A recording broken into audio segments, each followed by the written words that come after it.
Hoje a gente vai trabalhar esse assunto, ó, dando continuidade, né, aos assuntos aí de vocês. Eu acho que é Química 2, Química 2, soluções, tá certo? É depois dessa parte de hidrocarbonetos, nomenclaturas, né? Metano, butano, propano, butano, aquele negócio, né? Cadeias cíclicas, fechadas, homogêneas, heterogêneas, enfim. Hoje, soluções, tá aqui, tá certo? Então, é o seguinte, esse assunto sobre soluções, a gente não pode iniciar ele sem deixar de lembrar que o que é uma solução? É toda mistura homogênea. O que é uma mistura homogênea? É todo sistema monofásico. O que é um sistema monofásico? Aquele sistema que apresenta uma fase. O que é fase? Veja que coisa legal eu fiz agora, não foi? O que é fase? É um aspecto só que você consegue identificar em uma mistura. Tá certo?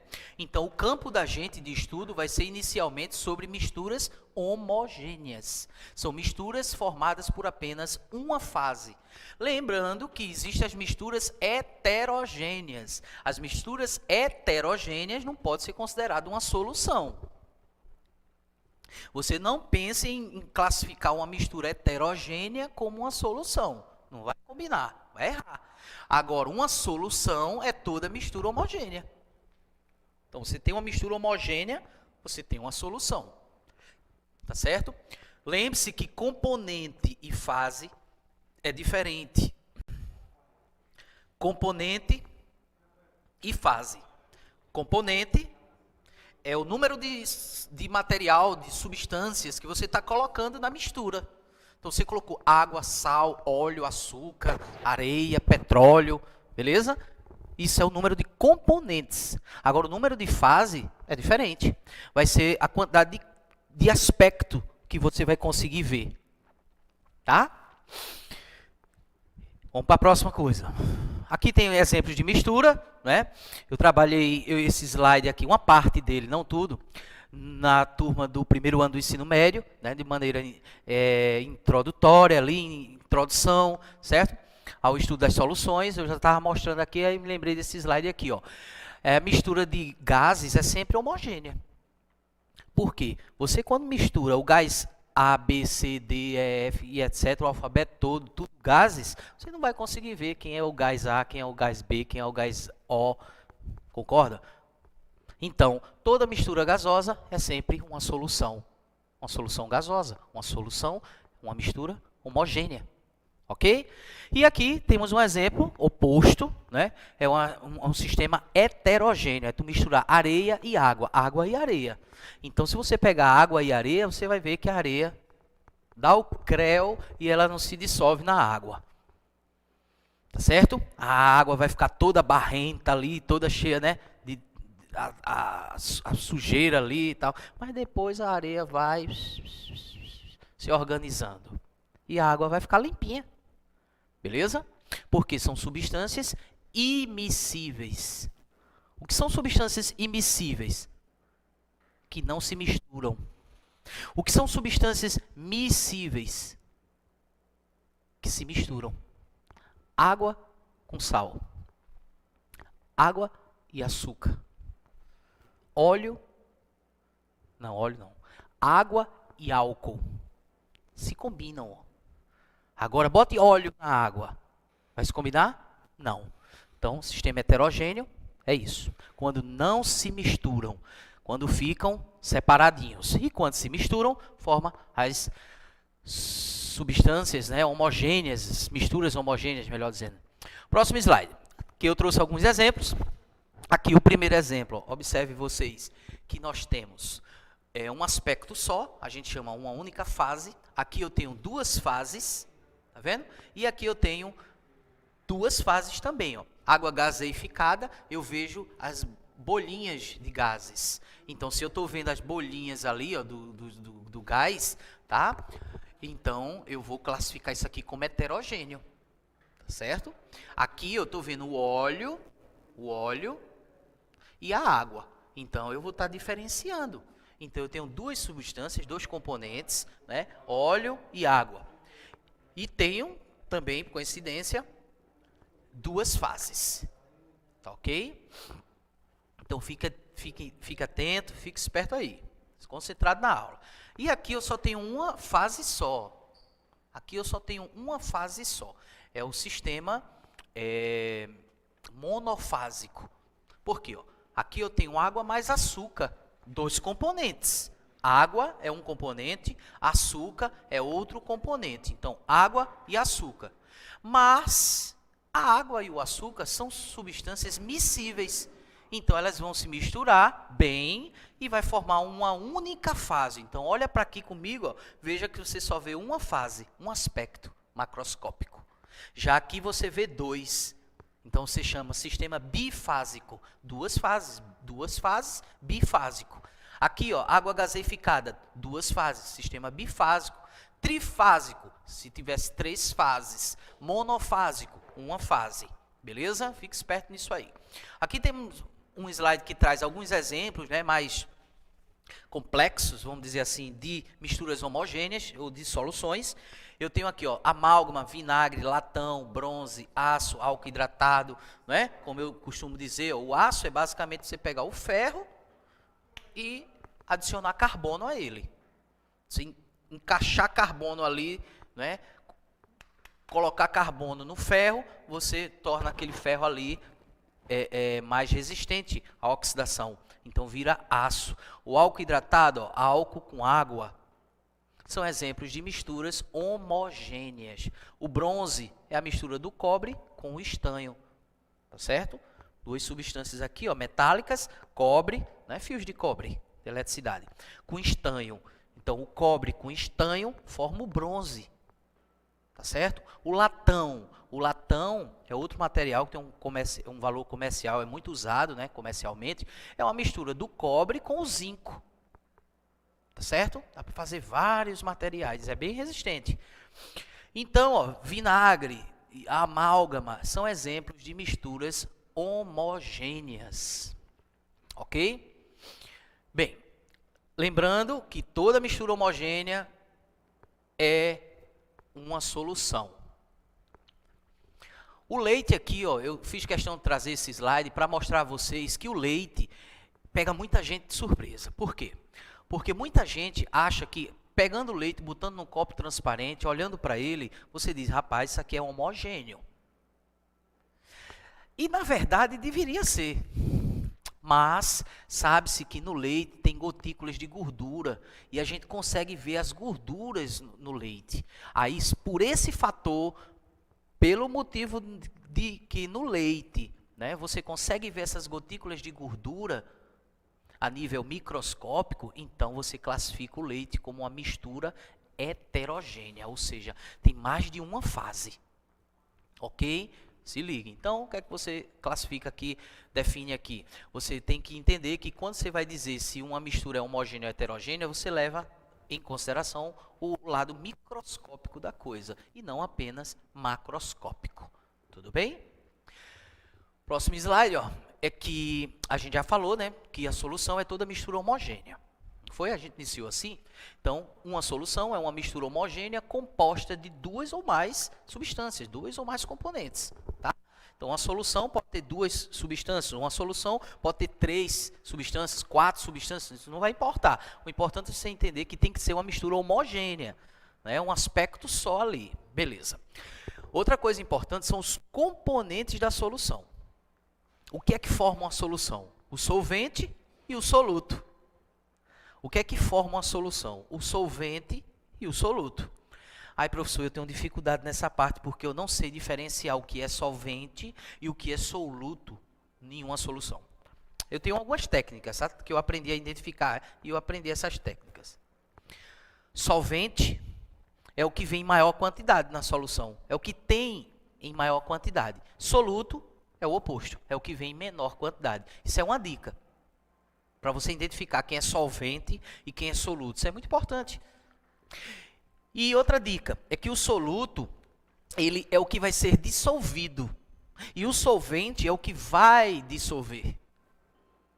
Por exemplo, você pega um copo de suco de laranja. Lembrando, reforça seu sistema imunológico, tá? Disse aí os especialistas que a gente, nessa época, tem que estar fortalecido.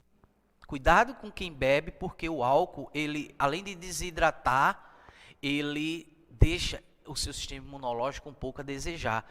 Aí se você tem contato com algum vírusinho no ar, ele vai te agarrar e te abraçar para sempre. Caixão e vela preta.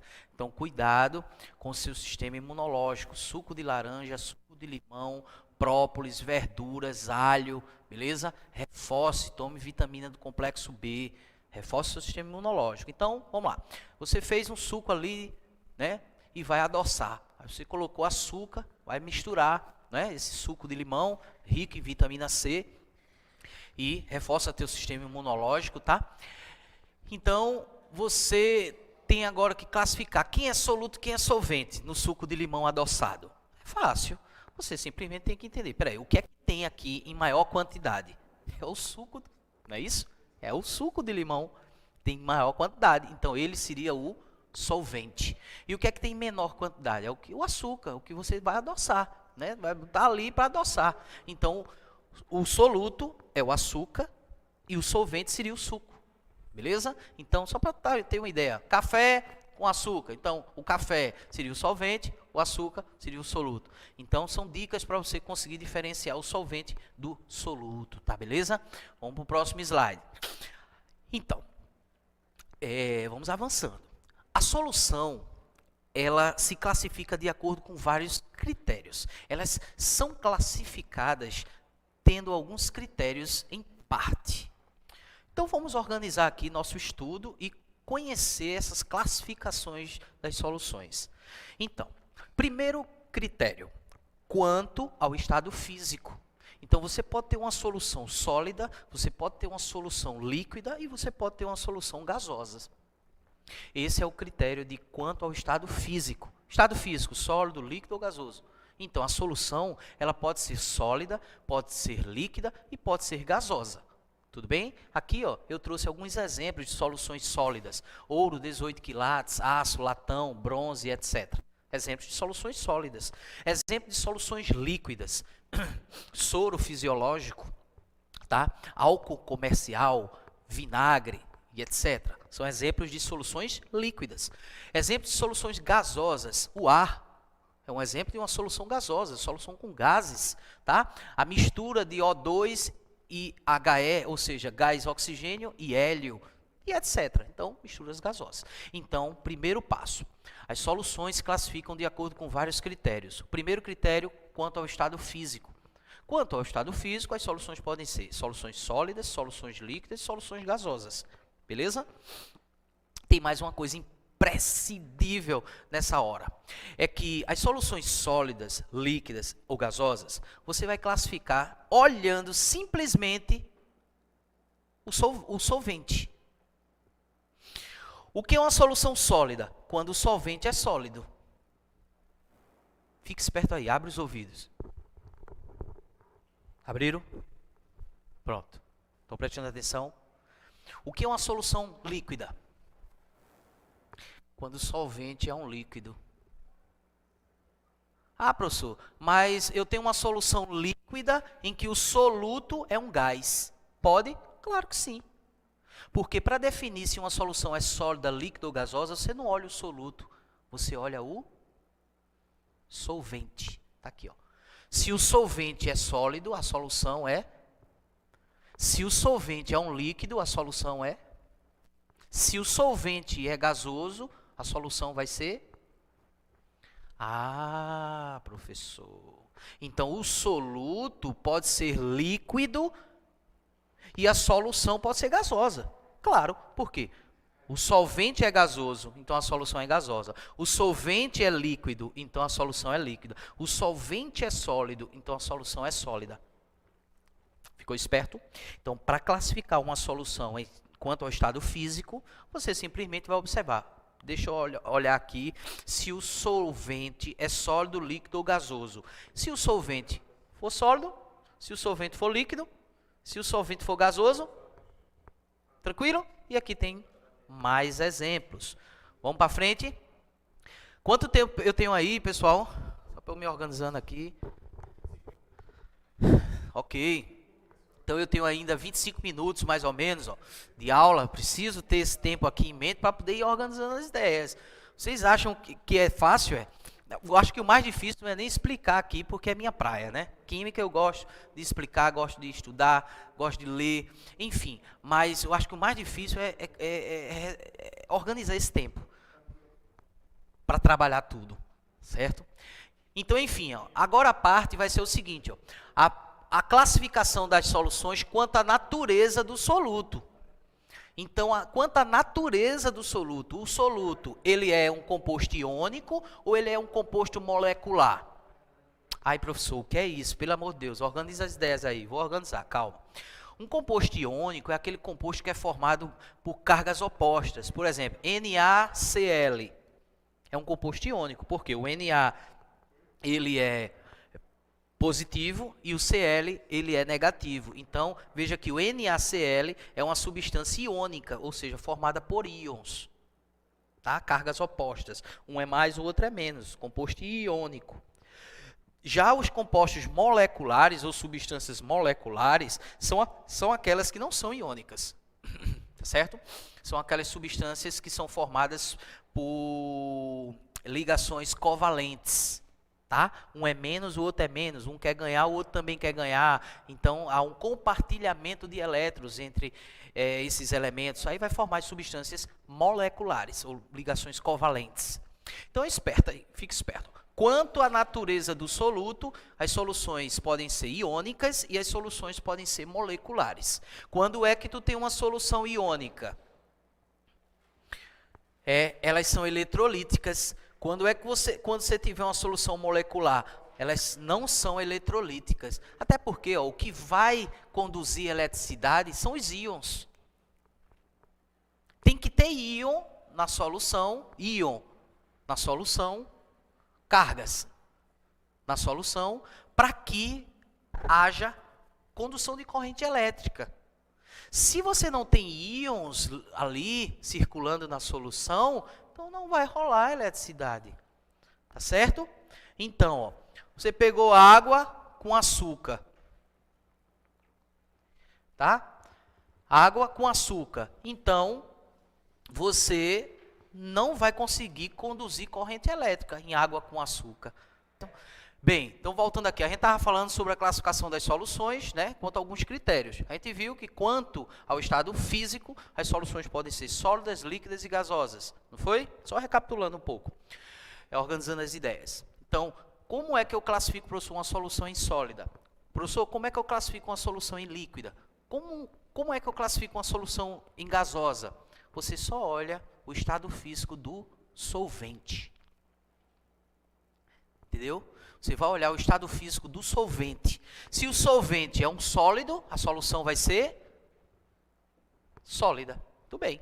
Se o solvente é um líquido, a solução vai ser líquida. Se a solução, se o soluto de uma solução é um gás, a solução vai ser gasosa. Então, você sempre olha o solvente. Solvente sólido, solução sólida. Solvente líquido, solução líquida. Solvente gasoso, solução gasosa. O outro critério é quanto à natureza do soluto. Foi o que a gente parou, né? Para a gente tomar uma aguinha ali e voltar. Então, a solução eletrolítica e não eletrolítica, ela vai depender do tipo de soluto que você tem. Se o seu soluto ele é iônico, aí beleza. Se o seu soluto ele é molecular, né, através de ligações covalentes, como a gente estava falando, né, compartilhamento de elétrons e tal, aí você não vai ter condução de corrente elétrica. Apesar que tem um detalhe aqui, ó. Os ácidos, por exemplo, H2SO4, é o ácido sulfúrico.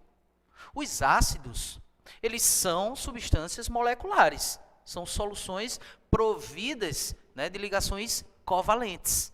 Então, vamos pensar aí nesse exemplo. O ácido, eles são compostos moleculares, só que ele puro, ele não conduz corrente elétrica. A solução, o ácido sozinho, puro, ele não conduz corrente elétrica. Mas a partir do momento que eu coloco ele em água, Aí, meu amigo, eu passo a ter uma solução eletrolítica. Olha, bateria de caminhão, de ônibus, de carro, de moto, bateria de celular, tudo, pilhas, tudo isso é provido de uma geração de energia química. E essa energia química é com base nisso, em dissoluções que conduzem a eletricidade, conduzem corrente. Tem íons ali na ideia. Então, ó, o ácido sulfúrico é um exemplo. Ele é utilizado nas baterias dos automóveis, tá? Aquelas baterias grandes, né? Tem ácido sulfúrico. Então, quando você pega o ácido puro, ele não conduz corrente elétrica. Mas quando você pega o ácido e joga em água, você tem a condução de corrente elétrica, porque você vai ter íons ali livres, tá? Vamos para frente. Então, basicamente, tá, o slide anterior, soluções eletrolíticas conduzem corrente elétrica. Soluções não eletrolíticas não conduzem corrente elétrica, tá? Bem, o outro critério é quanto à relação entre soluto e solvente. A gente tem que lembrar que as soluções elas podem ser saturadas, insaturadas e supersaturadas. Então, quando é, professor, que eu vou classificar uma solução como saturada? Quando é que eu vou dizer que ela é insaturada? Quando é que eu vou classificar a solução como saturada, supersaturada? É fácil. Você tem que entender que esse critério é quanto à relação de soluto e solvente. Então, ó, você vai observar a quantidade que tu tem de soluto e a quantidade que você vai ter de solvente. Se você tiver com a quantidade ali que respeita o que a gente chama no assunto de coeficiente de solubilidade, então você vai ter uma solução saturada. Agora, se você está usando uma quantidade inferior à quantidade que você deveria, então você vai ter uma solução insaturada. Se você está utilizando uma quantidade superior à quantidade que o coeficiente de solubilidade determina, então você vai ter uma solução supersaturada. Analise essa imagem. Preste bem atenção aqui, tá? Coeficiente de solubilidade é representado em química pelo símbolo CS. CS, C de coeficiente, S de solubilidade. O coeficiente de solubilidade é uma propriedade específica de cada substância. Não dá para você dizer que o coeficiente de solubilidade, né, a relação, a proporção de uma substância é igual a outra, e etc. Desculpe, tá? Não dá para dizer que é a mesma quantidade. Então, ó, o coeficiente de solubilidade dessa substância aqui, por exemplo, cloreto de sódio, a 0 graus Celsius, é igual a 35,7 gramas para 100 de água. 100 ml de água, pode ser 100 gramas de água, 100 ml de água. Então, gente, observe uma coisa. Primeiro passo, coeficiente de solubilidade do NaCl, né, cloreto de sódio, a 0 graus é igual a 35,7. Observe o que foi que aconteceu quando eu passei para 25 graus Celsius. Olha o que é que aconteceu. O coeficiente de solubilidade aumentou. Então, eu já concluo uma coisa. Fique esperto, abre os ouvidos, fiquem atentos. A gente já está aí em fase de conclusão da aula, tá? O coeficiente de solubilidade é diretamente proporcional à temperatura. Então, quando você aumenta a temperatura da solução, o coeficiente de solubilidade também aumenta. Beleza? Então, olha só. Eu passei aqui para a parte de classificar as soluções em insaturadas, saturadas e saturada com corpo de fundo. Corpo de fundo é a sobra, tá? Essa partezinha amarela aqui que a gente vai ver. É o resto. A gente chama em química também de precipitado, corpo de chão, tem vários nomes. Enfim, o que foi que aconteceu? Ele pegou esses 35,7 gramas e 100 gramas de água e multiplicou por 10, ambos. Porque teve um cara que tem nas leis ponderais, né, a lei da parte quantitativa de química contribuiu muito para os avanços da ciência, que diz o seguinte, a lei das proporções constantes, a lei de Proust. Lembra a lei de Lavoisier, lei de Proust, a lei de Lavoisier, na natureza nada se perde, nada se cria, tudo se transforma. Né? A lei da conservação das massas, a massa que eu tenho nos reagentes, a soma das massas dos reagentes deve ser igual à soma das massas dos produtos. Não é? A lei de Lavoisier. E a lei de Proust é a lei das proporções constantes. proporções definidas. Então, as proporções que eu tenho se repetem se eu seguir a mesma proporção conhecida. Então, por exemplo, qual é a proporção conhecida? Coeficiente de solubilidade. Diz o quê? 35,7 gramas de NaCl soluto para 100 ml de água. Olha só o que acontece. Ó. Se eu multiplicar isso aqui por 10, 100 gramas vai para 1.000 gramas. 1.000 gramas é como se fosse 1 litro, 1.000 ml. Tudo bem? Então, ó, se eu dobro, quer dizer, se eu multiplico isso aqui 10 vezes, então isso aqui também vai para 10 vezes. Ó. Então, quando isso acontece, eu estou respeitando o coeficiente de solubilidade. Concordam comigo? Ó, 35,7 vezes 10, 357. Só vai passar vírgula, uma casinha para lá, né? E aqui, 100 vezes 10, 1.000. 1.000 ml é a mesma coisa que 1 litro. Né? 1 litro, 1.000 ml, pelo amor de Deus, né? Então, gente, eu estou aqui com uma solução classificada como saturada, porque eu estou respeitando o limite, eu estou respeitando o coeficiente de solubilidade da substância. Ai, professor, e o coeficiente de solubilidade da substância não é 35,7 gramas para 100 de água? É, mas veja que eu mexi com a quantidade de água e mexi com a quantidade de soluto. Então, eu respeitei a proporção. Para fazer um bolo, eu uso 3 ovos. Eu quero fazer 10 bolos. Então, eu vou usar 30 ovos. Entendeu a relação da proporção? Para fazer um bolo, tu precisa de 3 ovos. Para fazer 10 bolos, 30 ovos. Então, essa proporção, segundo aquele cara chamado Proust, tá? Se repete, se mantém. Então, é isso aqui, ó.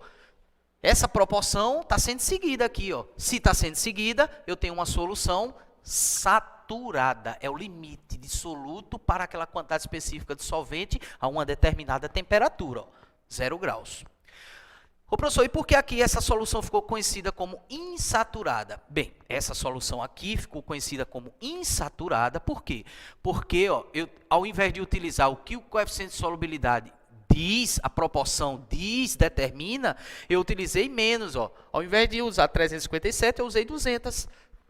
Não é menos? Então, eu usei menos, tá certo? Aí fica uma solução insaturada, insuficiente quantidade de soluto.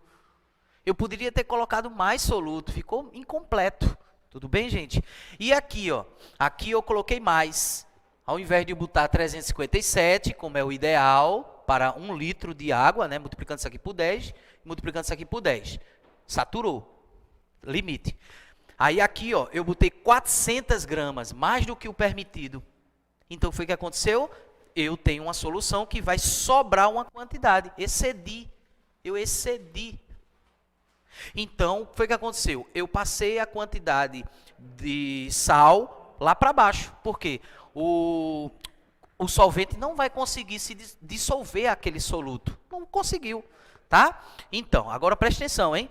Ó, eu vou pegar agora essa solução saturada, porque já chegou ao limite, com corpo de fundo, porque eu estou vendo sobra, eu estou vendo o resto aqui. O que foi que aconteceu? Vou pegar essa, vou trazer para aqui, ó. Essa solução, ela está com corpo de fundo, né? Solução saturada com corpo de fundo, correto? Beleza? Ok.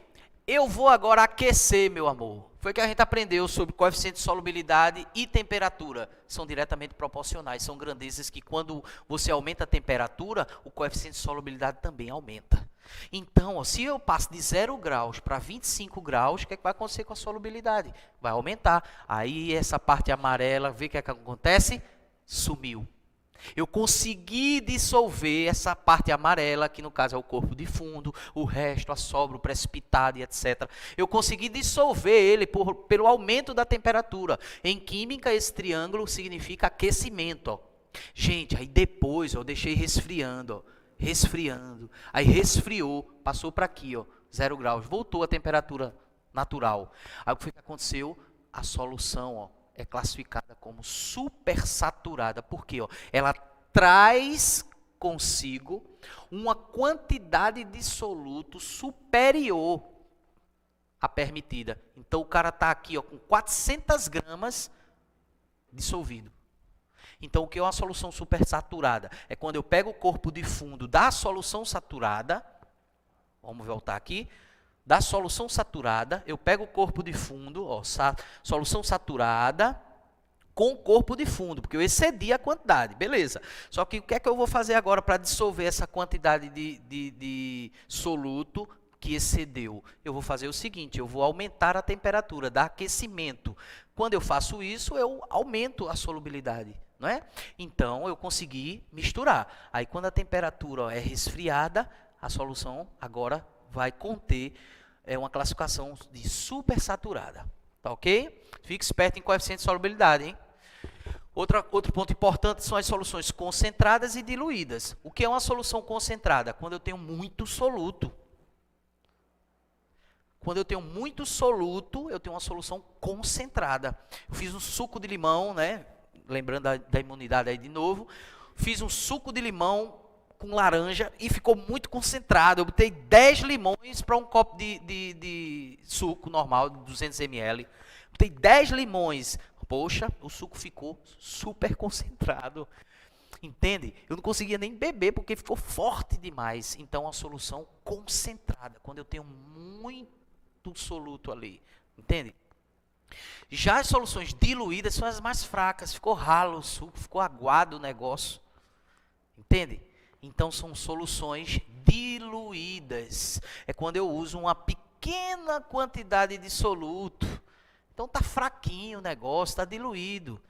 Tá certo? E eu posso usar esse conceito em química para estar aliviando tanto a concentração quanto a diluição. Tá certo? Posso estar mexendo com elas. Então, se estiver muito concentrado o meu suco, se eu colocar mais água, ele vai ficar mais diluído, não vai? Vai ficando mais ralo. Não é? Se o meu cafezinho está muito doce, se eu colocar mais café, ele vai ficando lá no ponto, não vai? Às vezes o cara conversando, bota muito açúcar, o café ficou muito doce. O que é que você faz? Derrama um pouquinho, bota mais café, né? Aí não vai chegar a quantidade de açúcar ideal. Beleza, gente? Então fique esperto. A gente pode estar trabalhando soluções concentradas e diluídas uma com a outra. Só é importante você lembrar. Concentrada tem muito soluto, tá muito forte. Solução diluída está fraco, está ralinho. Aqui é bem interessante, ó, porque aqui eu trago a solubilidade de compostos iônicos em água, tá certo? Aqui é tipo a interação. O que é que rola nas soluções? O que é que rola nas soluções é que cada molécula presente na solução vai procurar o lado positivo ou o lado negativo inverso a ela. Então, aqui, por exemplo, o hidrogênio da molécula água. A água é formada por 2 átomos de hidrogênio e 1 de oxigênio. Beleza? O hidrogênio é a parte positiva. Então, o hidrogênio, por ser parte positiva, ele vai interagir com a parte negativa da outra molécula, tá? Então, é assim que vai existindo, ó, positivo com negativo, negativo com positivo. É assim que vai fazendo as interações, daqui a pouco tá as moléculas tudo conectadas, ó.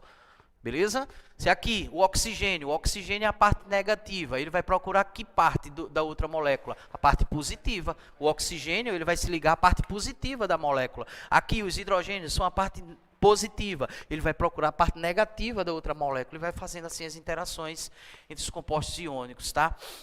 Outra coisa importante, gente, aqui, deixa eu ver aqui, deixa eu voltar, acelerar. Quanto tempo eu tenho, Marcos? 7 minutos. Então, já concluindo aqui, ó, é a fórmula, tá? Eu adianto aqui, ó, a fórmula para você trabalhar com a concentração. Em química, a gente também, eu vou botar isso nos exercícios. Calcule a concentração, tal, assim, assim, assim, assim, beleza? Então, como é que você vai calcular a concentração de uma solução? Primeiramente, você tem que ter a quantidade de soluto. Aí, professor, a questão vai dar? Vai. A questão vai lhe dar os dados necessários suficientes para você calcular a concentração da solução. O quão é concentrada essa solução, tá? Então, para você saber o quão é concentrada essa solução, você tem que calculá-la. E para calcular essa concentração, tem que ter a fórmula. Como é a fórmula? Quantidade de soluto dividido pelo volume, tá? M sobre V, beleza? Então, essa concentração, ela pode ser trabalhada de diversas maneiras. A concentração, ela pode ser trabalhada em gramas por litro. Já viu alguma concentração representando assim? Tantas gramas por litro. Essa é a concentração. Você já viu a concentração em porcentagem? Já viu alguma coisa apresentando a concentração daquilo em porcento? Eu mesmo já. Tomei um vinhozinho ontem, tá? E, por exemplo, aí lá na garrafa tinha 11% de teor alcoólico. 11% é a concentração de álcool na bebida. Quer dizer que para cada 100 ml daquele vinho, 11 ml era álcool. Suave na neve? Outro tipo de concentração é a partes por milhão. Essa é massa. ppm. E tem as partes por bilhão, ppb. Então, a siglazinha, né? Partes por milhão, ppm.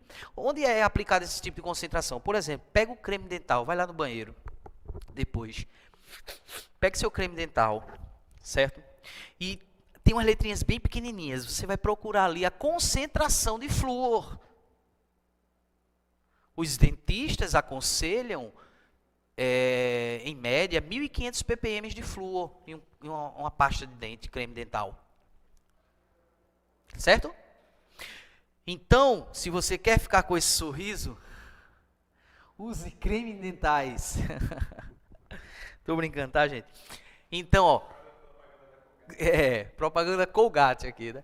Ó, enfim, então, quantos ppm, parte por milhão de flúor, um creme dental é ideal ter? Pega um dentista e você vai saber.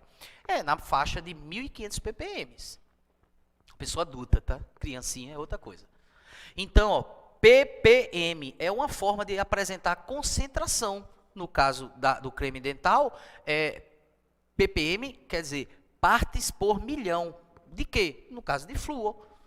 Quantas partes de flúor eu tenho necessariamente ali no creme dental? Tá? É uma forma de concentração. Miligramas por litro. Ó. Então, aqui, partes por bilhão é micrograma por litro. Então, é uma expressão, né, que você simplifica bastante a quantidade. Né? Parte por bilhão daquilo ali. Uma parte disso para 1 bilhão daquilo. Partes por bilhão, ppb. E ppm, partes por milhão. São grandezas, tá, gente? Que a gente utiliza muito. Então, aqui tem algumas unidades de medidas, sendo, né, para você transformar as unidades de medida, tá certo? Por exemplo, quilo, né, o símbolo de quilo, tá? kg, quilograma, kg, grama, g, beleza? E aqui tem as unidades menores, tá? São o que a gente chama de fator submultiplicativo, são os menores. Tem mili, micro, nano, pico, são as unidades de medida bem menores, tá? Micrograma, tá? Aqui uma equivalência aqui, ó. Olha só, 0,001 grama é igual a 10 elevado a menos 3 grama, que é igual a 1 miligrama ou 1.000 micrograma. Tá vendo aqui um esquema de relação? Então, com isso aqui, você pode trabalhar suas conversões de unidades em exercícios. Tá? É interessante você saber que você sempre multiplica por 1.000. Deixa eu passar disso aqui. Pronto, aqui. Ó. Transformação de unidades. Ó. De quilo para grama, multiplique por 1.000. 1 quilo, 1.000 gramas. 1 grama, 1.000 miligramas. 1 miligrama, 1.000 microgramas. Viu? Vou repetir. Unidades de massa. Transformando as unidades. 1 quilo, multiplique por 1.000. 10 elevado à terceira é 1.000. Então, para transformar de quilo para grama, só é multiplicar por 1.000. Então, 1 quilo, 1.000 gramas. 1 grama, multiplica por 1.000, 1.000 miligramas. 1 miligrama, 1.000 microgramas. Viu o esquema? Então, você vai multiplicando sempre por 1.000. E aqui, ó, é o seguinte, unidade de volume, utilizada também para calcular a concentração. Lembra? Qual é a fórmula para calcular a concentração simples, concentração comum? Você pega a massa do soluto e divide pelo volume da solução. Lembre-se, calcule a concentração da solução tal. O que é que você faz? Massa dividido pelo volume. Então, tá aqui, ó, unidades de volume. Quilolitro. Quilolitro é a mesma coisa que metro cúbico. Certo? Então, ó, 1.000 litros quer dizer 1 metro cúbico. A minha caixa d'água tem 2.000 litros. A minha caixa d'água, em cima da minha casa. Tá? A minha caixa d'água tem 2.000 litros. Então, eu posso dizer que tem 2 metros cúbicos. É bem mais legal, né? Tua caixa tem quantos metros cúbicos? 2. Por quê? 1 metro cúbico não quer dizer 1.000 litros? Então, ó, quilolitro, litro, mililitro, microlitro, são unidades de volume, ok? Quanto tempo eu tenho? Pronto, eu ainda tenho 10 segundos aqui, certo? Bem, gente, então, ó, próxima aula, a gente vai estar finalizando aí, certo? E eu vou passar exercícios. Vou estar passando exercícios em cima desse conteúdo que a gente está trabalhando de soluções, tá certo? É o assunto atual, a gente está seguindo, dando continuidade ao sistema Farias Brito, né, ao livro, certo? Para já entrar no livro 2, tá certo? Deixo um abraço aqui a vocês, eu vou me despedindo assim, tá certo? Próxima aula, a gente dá continuidade às próximas atividades. Ok? Depois a gente se comunica. Um beijo, um abraço.